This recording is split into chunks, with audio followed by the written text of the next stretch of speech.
Hey, hey, podcast fam. It's peak summertime here in the Northeast of the US.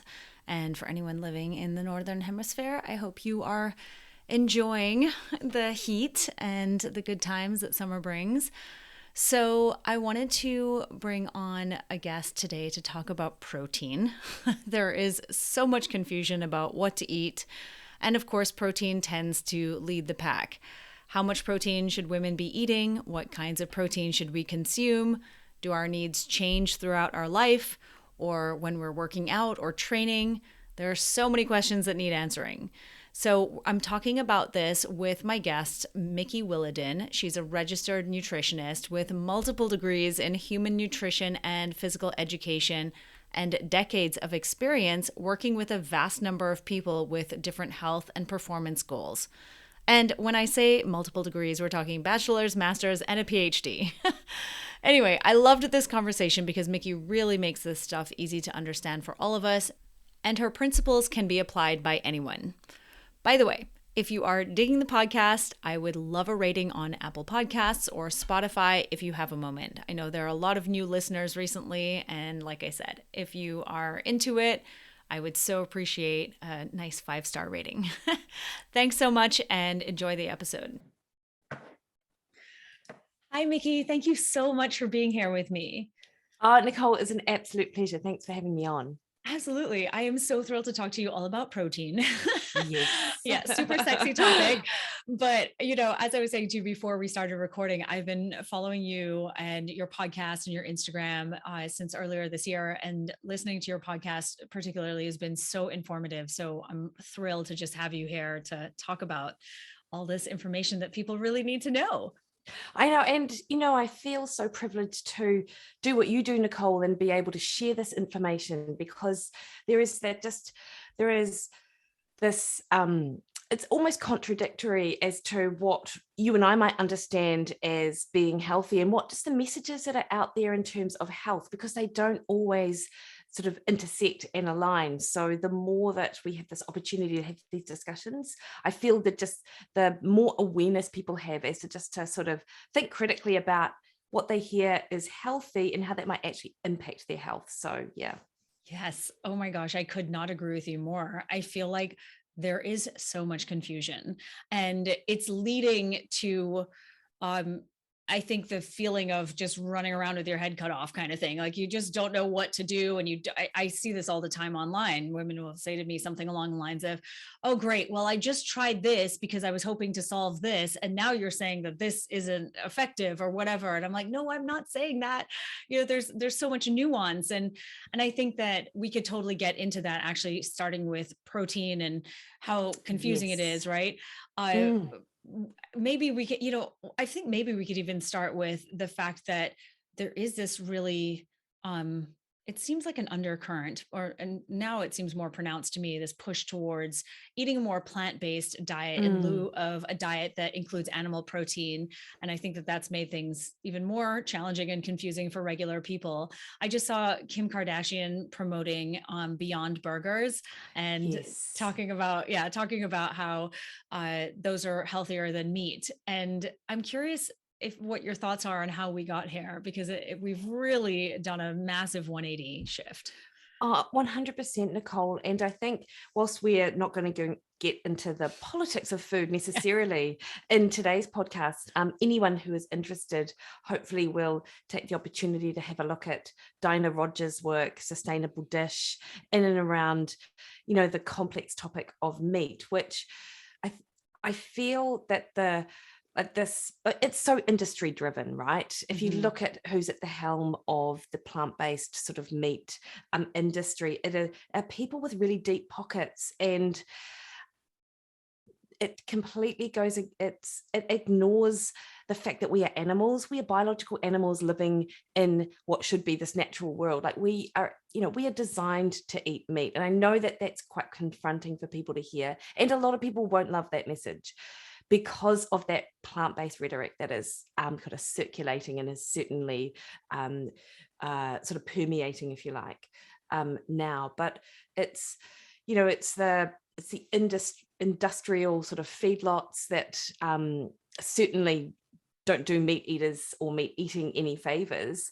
Yeah. But it's also that there's this epidemiological research that is continuing to be promoted that says, red meat will kill you. Red meat is as bad as smoking. Red meat causes cancer. Yet even that research sort of body, Nicole, is completely, what they're telling us in social media, and also what the researchers or the scientists are telling us, is not actually the science. And again, that sounds really conspiracy theorist, and I'm actually not a conspiracy theorist, but all you have to do is sort of follow someone like Frederick Lavoie, who is, he's a historian. He works in sort of culture-based research, and it's really highlighted that there's an agenda behind that as well, which doesn't go a very big way of sort of explaining why that's not the case. But what I will say is a lot of that research around the health impact of red meat, or the quote unquote negative health impact, is based on epidemiological research. And that just means that they look at a population of people, they look at their diet, maybe once in about an 8-year period, you might fill out a questionnaire. And then from that, they make assumptions about the health outcomes based on what they eat. Generally speaking, the people who tend to eat the most meat in society, they eat it in between like a white bread bun. They have a soda on the side. They're the ones who have the least fruit and vegetables. They do the least physical activity. They drink the most. They're more likely to smoke. They're more likely to carry excess body fat. So they have all these other health indicators which would place them at increased risk for cancer and other cardiovascular and chronic disease. Yet we pin the blame on meat. And that's, again, gosh, it's so conspiracy theorist, and I wasn't intending to go here, but it is really industrial, it's industry driven. It sounds perfectly reasonable to me. And I agree that I always think about that with studies on food in general and how many other confounding factors there are. And I feel like that must just make it so challenging to actually extrapolate information that is accurate. Totally. And this is why I love looking at sort of diet and diet evidence, the way that Chris Kresser talks about it, if you're familiar. Yes. Yeah. And he talks about it from, you look at clinical trials and you look at how food in isolation or nutrients in isolation might impact, a certain group of people. But you also have to look at that evolutionary sort of basis, like, what is it that has kept us alive for hundreds of thousands of years? What has sort of provided nutrition in that front?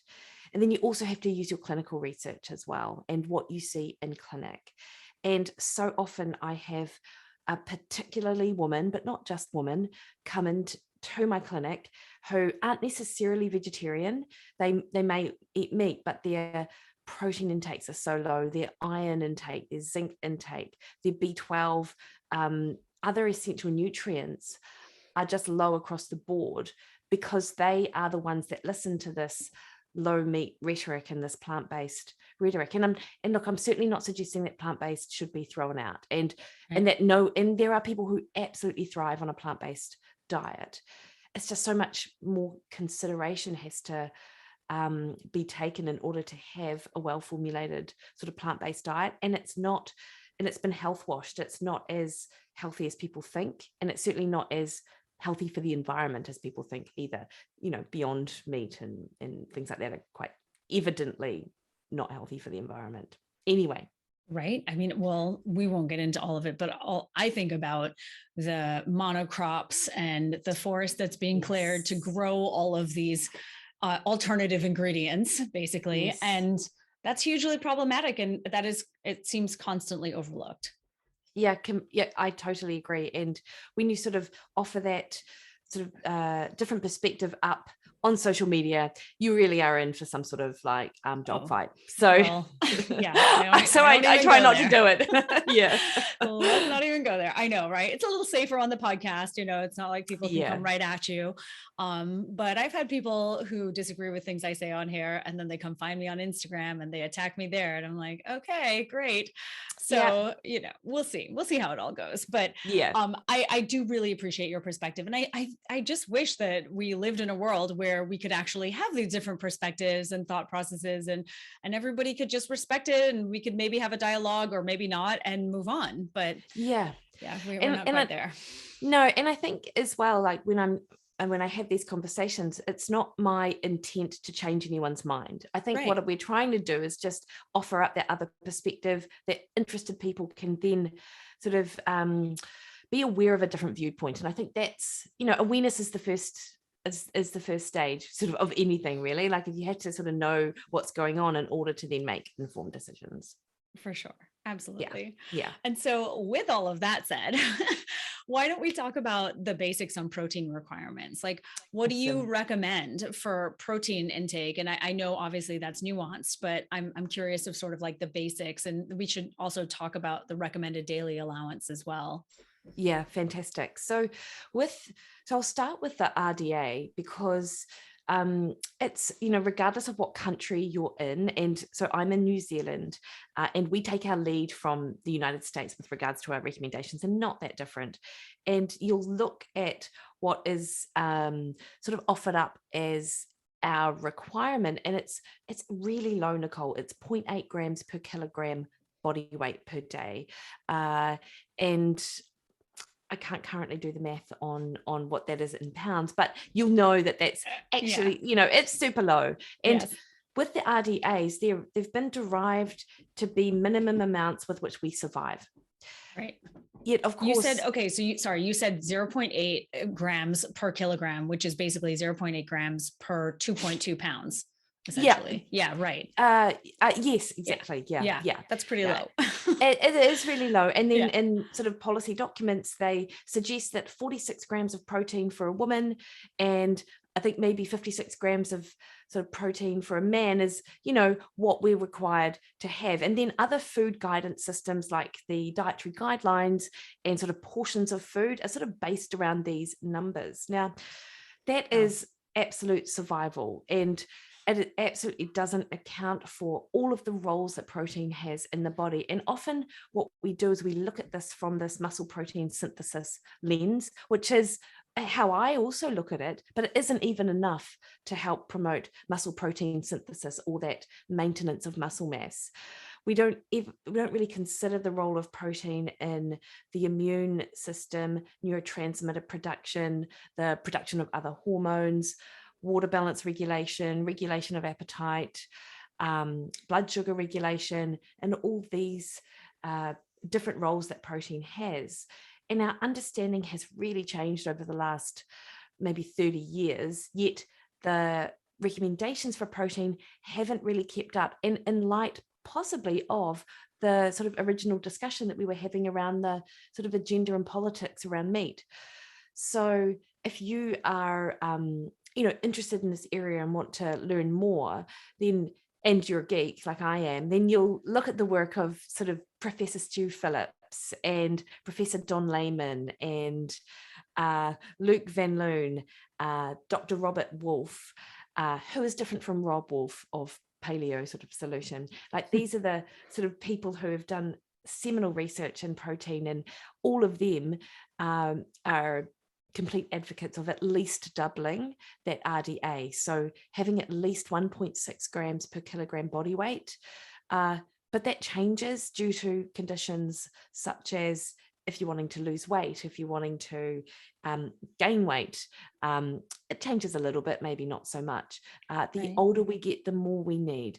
The younger we are, growth and development, the more we need. That is actually reflected in the RDA as well. But like you say, like, it's just so different, our actual requirements to thrive compared to what we need to survive.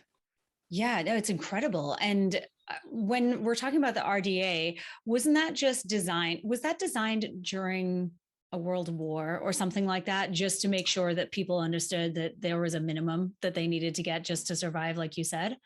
Yeah, 100%. And and often in a lot of the RDAs on many of the nutrients are sort of based around the triage theory, if you're familiar with that, where you sort of you remove a nutrient to determine sort of until such point that someone is sufficient and showing signs of insufficiency, so inadequacy. And then what they do is that they then replace that nutrient for that deficiency to resolve. So it's looking at just one function and the function that's related to survival. And it absolutely doesn't tell us anything about the amount of that nutrient we need for optimal health and longevity and health span and things like that. But you're right about protein. That is sort of was formulated during that time of real scarcity, which we don't have, anymore. And the problem as well, Nicole, is that when we look at protein requirements that are that low, that people sort of have in their head that they follow, or they're aware of that puts them off having more protein, then they end up eating more processed refined food, because that is what's convenient, that is what is on the shelves, that is what is more cost effective. And then that they just run into all sorts of health issues around that. I mean, we see it all the time. I actually just was watching a video with Dr. Gabrielle Lyon and Dr. Don Layman. Yes. And they were talking about that. Just if you don't get the protein, you're going to make up for it in other macronutrients, like obviously like carbs. So usually refined ones. Yeah.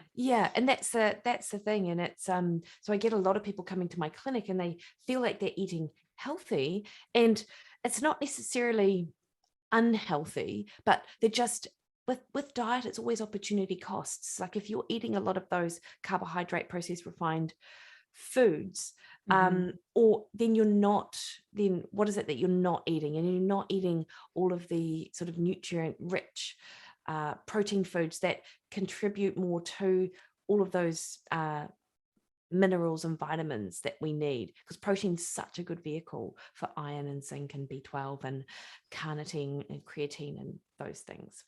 Yeah, and that's something as well.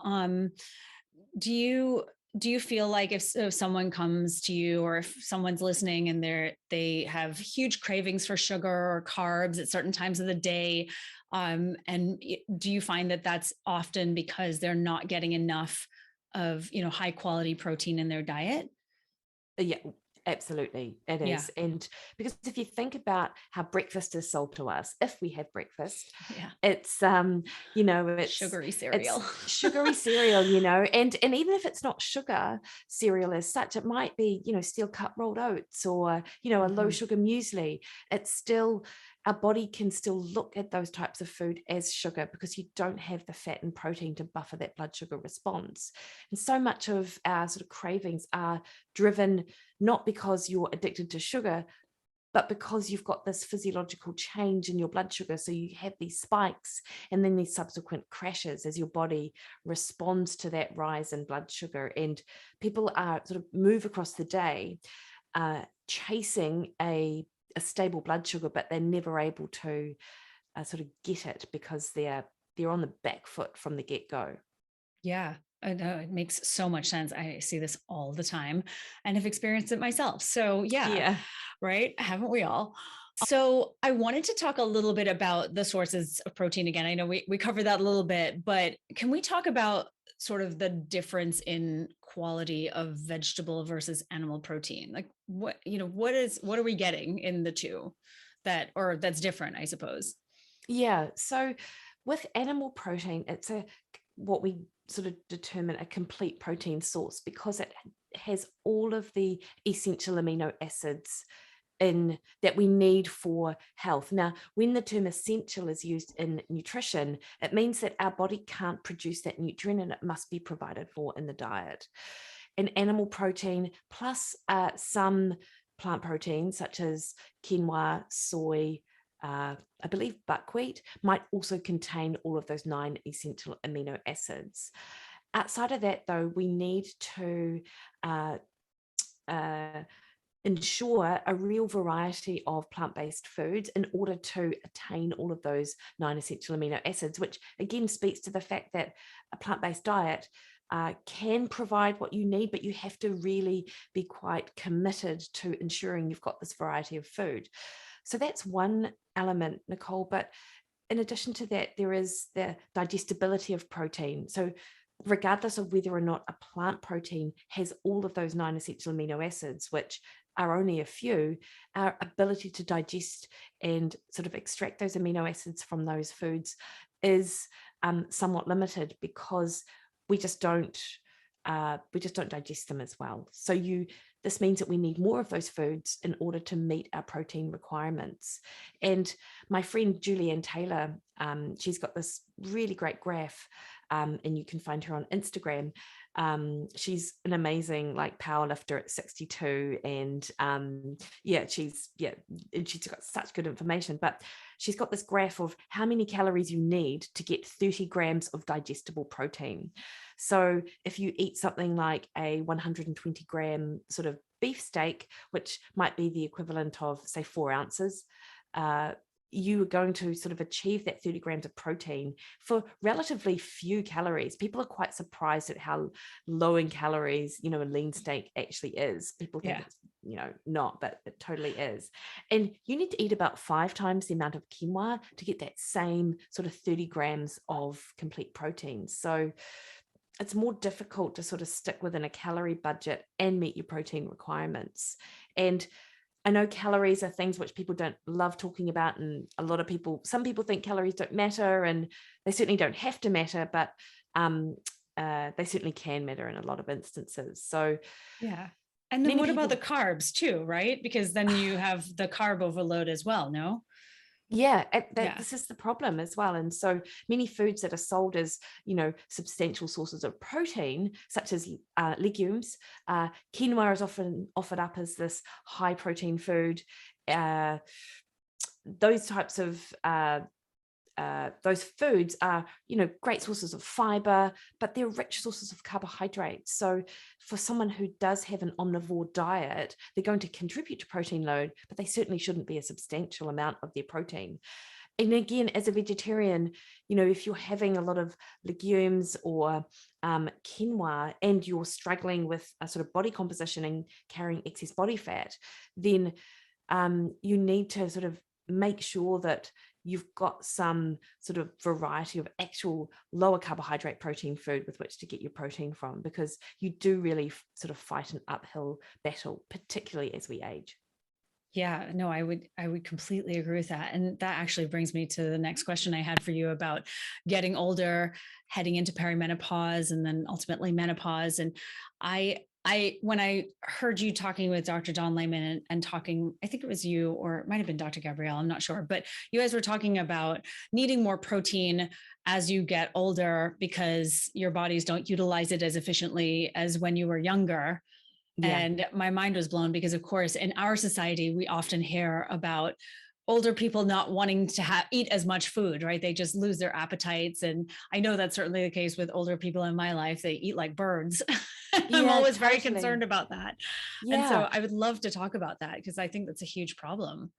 It really is, Nicole. And this is the thing, we are an aging population. And what you see more and more is that, you might have someone who looks relatively healthy at, say, 72, but they're suffering from osteoporosis and sarcopenia, and they have a fall, they break a hip, and then they could be dead by 73. And I know that sounds really harsh, but that is one of the biggest sources of sort of early life mortality, or earlier mortality, I'm sorry, not early life.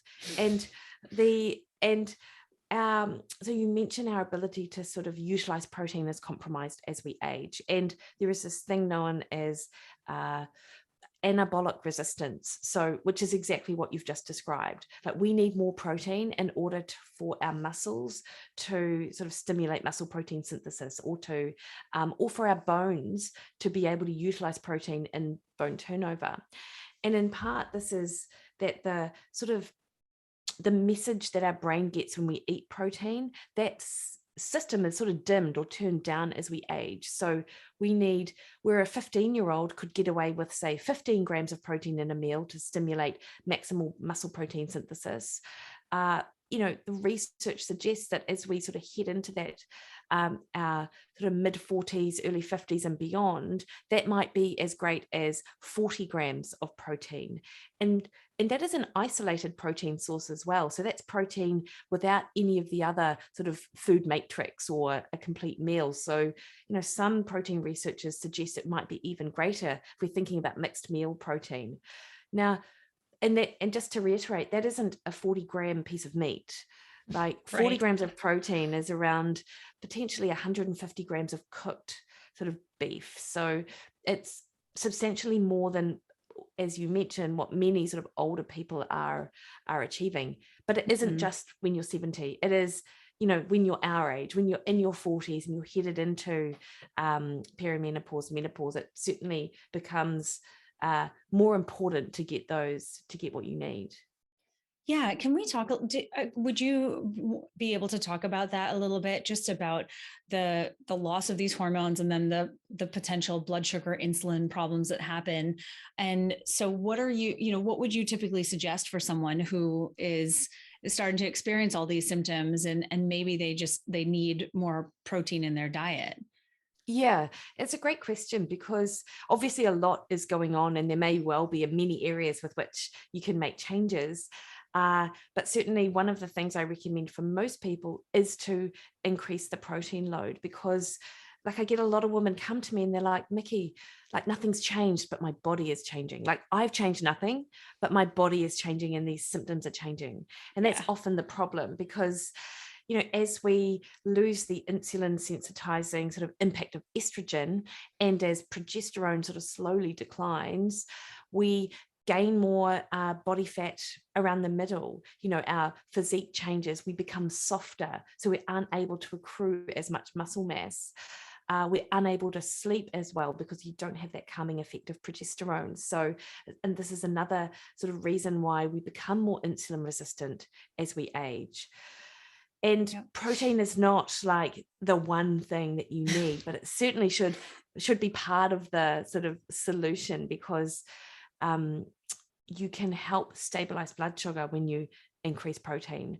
And you can also help protect the muscle and bone that you do have when you start incorporating more protein into your diet. And it certainly isn't easy, Nicole, when you've been living on sort of, or relying on low fat sort of cereal and maybe sushi for lunch, and then chicken salad for dinner, and the amount of chicken that you're having might be sort of that 50-gram amount, which you think is a palm. That's what I sort of need, but actually a lot of people just need to double what they're having as the first sort of step in helping with their protein load, and start early. Like, don't do the thing where you're concerned about gaining weight, so you're putting off eating until later in the day, because you then just run into so many blood sugar problems due to the fasting thing. And look, fasting is great.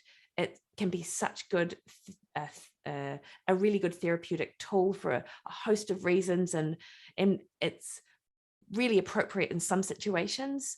But I just see time and again in my clinic that people are using it to help solve problems, but it's in fact just causing more problems for them.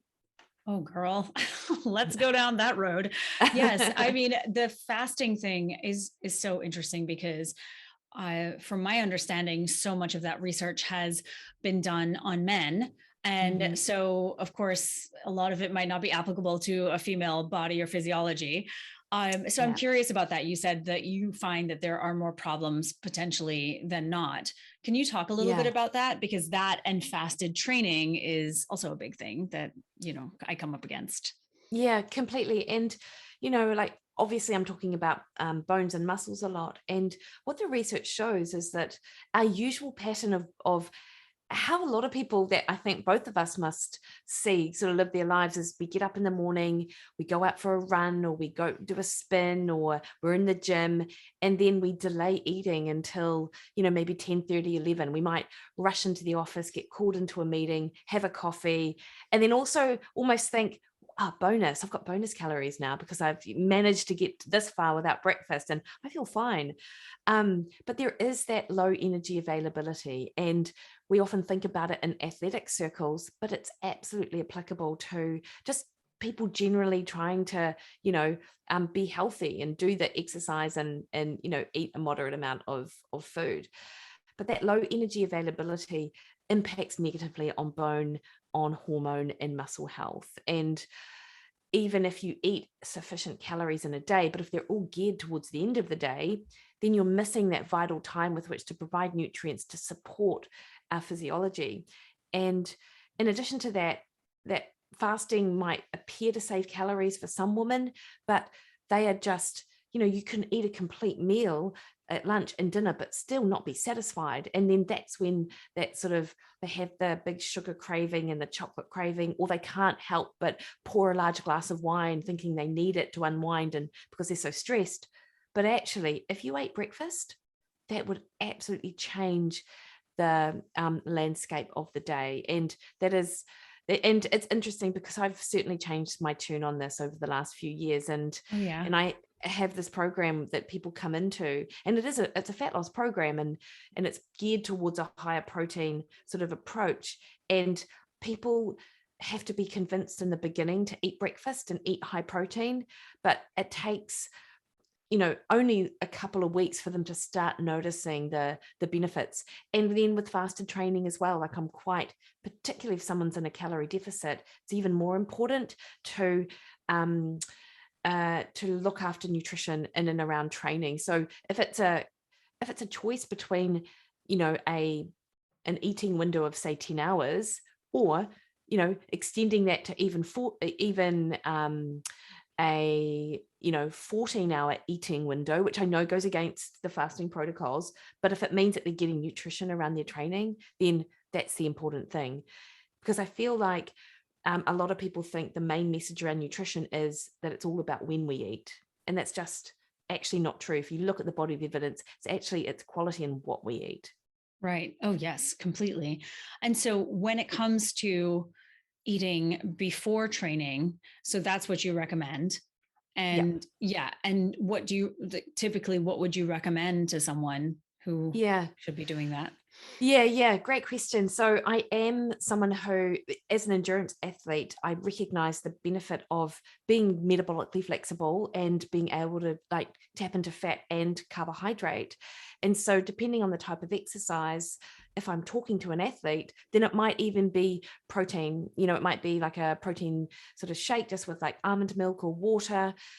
They might put some peanut butter in there as well, or just some fat-based sort of calories. And it's all just to provide calories to help fuel that session. And having amino acids available if you're going into a strength-based session can also be a really good idea. But I'm also not opposed to carbohydrate before exercise either. For people who are having these sort of highly glycolytic sort of training sessions, they might be going to F45, which I believe you have in the States, I think, or CrossFit as an example. Like, you do need carbohydrate to support that session. And so it's a banana or a protein shake or something like that is generally what I might recommend. And it's quite individual as to what someone might like. MCT oil in coffee as well, or MCT oil powder in coffee, is another sort of fuel session for someone who might be going out on a lower intensity run but just needs some fuel for that, but they don't necessarily want or require glucose. And hey, look, I'm not saying that you always need to have food going out before, a brisk walk or like a yoga session or something which is lower intensity. Like, it might be better to just sort of go into that in a fasted state, or it might be not, or it's completely neutral. It doesn't really matter. But too often I see people doing CrossFit 5 times a week and then not eating and then wondering why they're crashing and burning. Right. And so that's what I was going to ask you, like, what are the symptoms of someone who, if they're not properly fueling up, like what tends to happen? I know you mentioned the energy deficiency. I know from sports, like relative energy deficiency. But I think it's helpful for women to hear just some of the symptoms they might be having so that they might be able to put 2 and 2 together. Yeah, great question, Nicole. So often it's emotional regulation is one I see a lot. So you're more irritable, you are more emotional, you overreact, you can't really make considered decisions, but you don't know it in the time. You're just angry that every person you meet is just some, jerk. And being unable to sleep despite being really tired. So you might have elevated sort of cortisol across the day, and then when it gets to the evening time, you can't unwind and fall asleep. Sugar cravings are a big one. Not feeling satisfied despite eating a big meal, so you can feel full, and I did mention that before. Hormone disruptions, so either you have early periods, or you skip a period, or you're amenorrheic. And a lot of people think that's just the domain of an athlete, and it really isn't. These are some of the common things which I see. I'm sure, and then of course everyone's individual, so there may be other things. Yeah, I think that that's so helpful. It's basically what I see a lot of, and not even people who are necessarily working out very hard. I just feel like No. across the board, there's this epidemic of under fueling ourselves as Yeah. females in general. Yeah, there really is. And the main comment I get from women is who sort of go through my program is that they can't believe they're eating more and losing weight. And I know, and it's not, and I'm certainly not saying that everyone needs to add 1,000 calories to their diet and they'll be great, but it's just, and it comes back to the type of food and the quality of food you're eating. Like, it just changes your appetite response. Yeah. So yeah, it's amazing what diet can do, but also it can totally work against you if you're not doing the thing that's working for you. Oh, 100%. And actually that brings me to sort of one of my final questions, and it's about how you break up your protein intake per day. Because I know you mentioned the 1 gram per kilogram, or I think, I've heard like 1 gram per pound, depending on, what you're measuring, or how you're measuring. But how do you break that out throughout the day? Because this is the other thing too, is that, my understanding is that you're aiming for somewhere between 20 and 30 grams of protein for breakfast. Again, depending on a lot of different circumstances, but is that what you recommend? And then do you recommend breaking that out evenly throughout the other meals and snacks? Like, what's your thought on that? Yeah. So much of the research has been done looking at sort of breakfast meals or dinner meals, and not necessarily lunch meals. And that's not doesn't mean that you don't have to worry about it at lunch, but it just is interesting that that's sort of, from a research perspective, that's sort of where the body of evidence sort of lies. And I try and get people to hit at least 30 grams of protein in a meal, Nicole. So, Okay. And that, of course, notwithstanding age, which of course we mentioned, protein requirements might be higher. So that might be, like a protein shake and a couple of hard-boiled eggs. Right. Collagen does contribute to protein load, but it doesn't have that leucine protein that we need for muscle protein synthesis. So I don't think necessarily that you can get 20 grams of collagen and call it 20 grams of protein, or look at it as being worth that similar amount. So if people shoot for 0.3 to 0.4 grams of protein per meal, spread across, 3 to 4 sort of eating opportunities in a day, more so if you're incredibly active and you just need that sort of top up, like we were talking about, the pre-fueling for exercise. And that though is what we see is likely to optimize that muscle protein synthesis, but also have all of those other benefits that protein provides, because you can't just have it all in one hit. Because you can absolutely have more than 30 grams of protein in a meal. We certainly don't waste that protein, but if you're having 70 grams of protein in a meal, we are likely to oxidize more, and it won't necessarily be useful for, the other roles that protein play. Okay. And then what happens, like, if it's being oxidized? Is that problematic? No, you will excrete a little bit more, but it's certainly like a higher protein diet. Again, it's been sort of sold as terrible for your health, but you just have to follow the work of, the Don Layman that you talked about, Gabriel Lyons, Stuart Phillips, to understand that, a high protein diet is not dangerous for pretty much anyone, other than there's that potential that if you're in stage 4 chronic sort of kidney disease, then you do have to be mindful of protein. And of course, if that's you, you'll be working with practitioners who understand your complex sort of condition.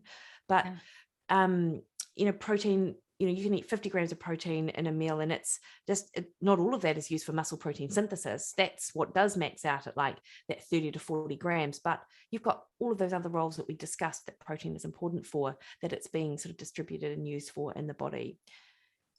That I feel like that's so helpful. So to just reiterate, because I don't think I was so clear on what you were saying about the division between meals, if there is like generally like an even distribution, or if it's more lunch versus dinner or something like that. Yeah, I'm sorry, I wasn't clear there. Yeah, no, it's even distribution is, so certainly maximize, really prioritize protein in your breakfast meal. I feel like that's where you're going to probably get most bang for your buck in terms of that appetite regulation, blood sugar stabilization, because what we do at the start of the day really does impact how we feel and what we eat sort of near the end of the day. And then similarly at lunch, you might shoot for at least 120 grams of cooked sort of meat if you eat meat, 3 eggs, or chuck some egg whites in there if you're trying to improve body composition. And again, I know lots of people don't love that message, but that's, can be a super helpful sort of thing to do. And then at night, similarly, that at least 120 grams of cooked protein, maybe a little bit, but you can have more, you really can. Mm-hmm. That is so helpful. I feel like it just gives a good framework for people to kind of have an understanding of what they should be getting. Is there anything that we didn't talk about that you feel is important for women who are dealing with hormone issues or blood sugar issues to know about protein that maybe we missed? One last thing I'll add about protein, so as we head into perimenopause and menopause, like anxiety can ramp up. And I did mention a little bit about how progesterone is sort of no longer sort of protecting the brain from and helping keeping it calm. But estrogen also plays a role because it does inhibit the action of something called glutamate. And that's one of our sort of excitatory neurotransmitters. So protein has the amino acids that help calm the brain, help with that GABA to glutamate sort of ratio, help bring GABA up, which is our calming neurotransmitter. And I have had women who have believed themselves to be anxious, like it's just the way that they are. They start eating more protein and they're like, that isn't that's not who I am. And that, like Nicole, to get that sort of experience from people just further just reiterates to me just how important it is for women to have the message that how important protein is. That's miraculous to have that. Like you said, someone believes that they're just anxious for their whole life potentially. And this is a relatively small and easy fix, which I think is huge. Yeah, wow. I totally agree. And obviously that's not going to be everyone's experience, but if even one person experiences that, then it just makes it all just worth it. Absolutely. Absolutely. Wow. Mikki, thank you so much. This was incredible. I feel like I got so much information. I'm sure everyone who's listening has too. Can you just share a little bit about your work and where people can find you and, all the good things in your podcast? Sure. Yeah, thank you, Nicole, for mentioning that. So I'm a registered nutritionist here in New Zealand. I run a virtual sort of consultation clinic, like most of us these days, where people can book one-on-one consultations. But I also have a program called Mondays Matter, which is based on protein sparing modified fast. And it's an 8-week sort of fat loss program. And it's not that you will solve everything in 8 weeks, but it's a really good sort of introduction to the way of eating that we're sort of talking about. And whilst it's a fat loss program, so many people just come in to learn more about how protein impacts them and different ways of eating and just, recipe inspiration and things like that. So, and I talk about that, and I talk about a lot of stuff on social media. So I'm quite active on Instagram. My handle there is at Mikki Williden, which is my name. And also I'm a bit of a geek, so I like to tweet lots of the research that I'm sort of reading about on sort of PubMed and places like that.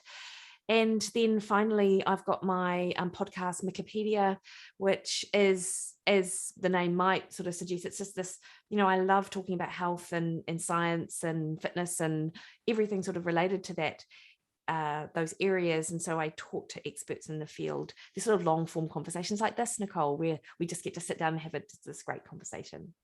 Thank you so much. I cannot agree with you more about that your podcast. I feel like it is a wealth of information. So anyone who is listening, definitely check out Mikki's podcast and all of your work. And thank you again so much. I really appreciate you being here. Oh, Nicole, thanks so much for having me. That's a wrap. Be sure to click that subscribe button to join me for more Girl Talk Gone Menstrual in upcoming episodes. But in the meantime, check out my latest Period Party episode. And if you're looking for a deeper dive into your hormones, go ahead and take my period quiz at nicolejardim.com/quiz.